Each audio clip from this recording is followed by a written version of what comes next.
আসসালামু আলাইকুম। কি অবস্থা সবার? কেমন আছেন? আশা করি ভালো আছেন, আমিও ভালো আছি। তো সাইদনগর থেকে পাঠাও অ্যাপসে একটা রাইড নিলাম। যাবো মোতালেব প্লাজা।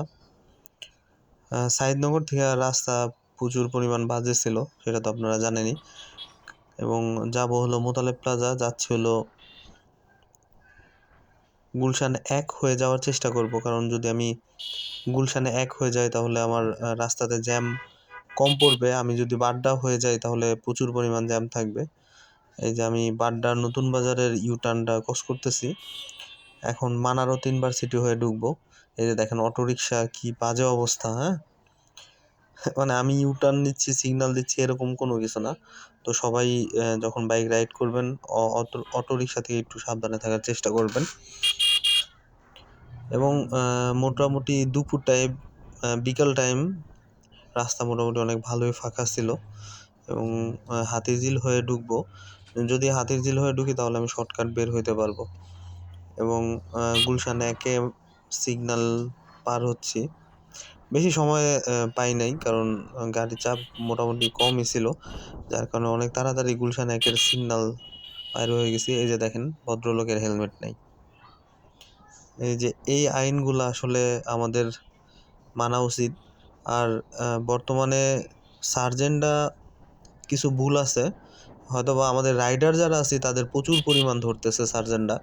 কিন্তু যারা আমি ম্যাক্সিমাম সময় রাইড করি, যখন যেহেতু ঢাকাতে রাইড করি, দেখা যায় যে পাঠাও রাইডারদের উপরেই সার্জেন্টরা অনেক বেশি ক্ষিপ্ত থাকে।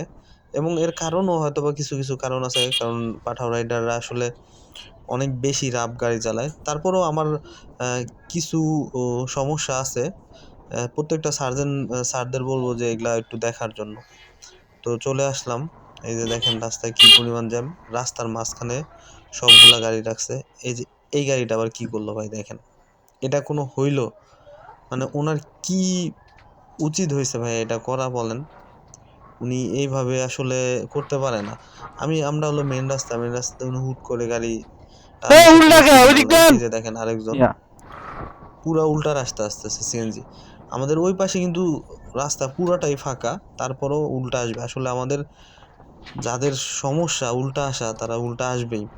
ওদের আইন মানার কোনো ক্যাপাসিটি ওদের মাথার মধ্যে নাই। তো মোতালেব প্লাজায় চলে আসলাম প্রায়। স্যার বলতেছে এখানেই নামবে, দেখি নামায় দিই।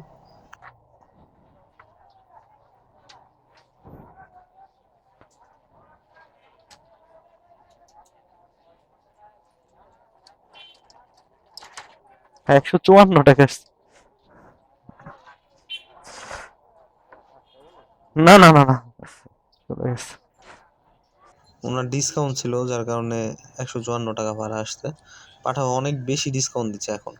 না, 70 টাকা।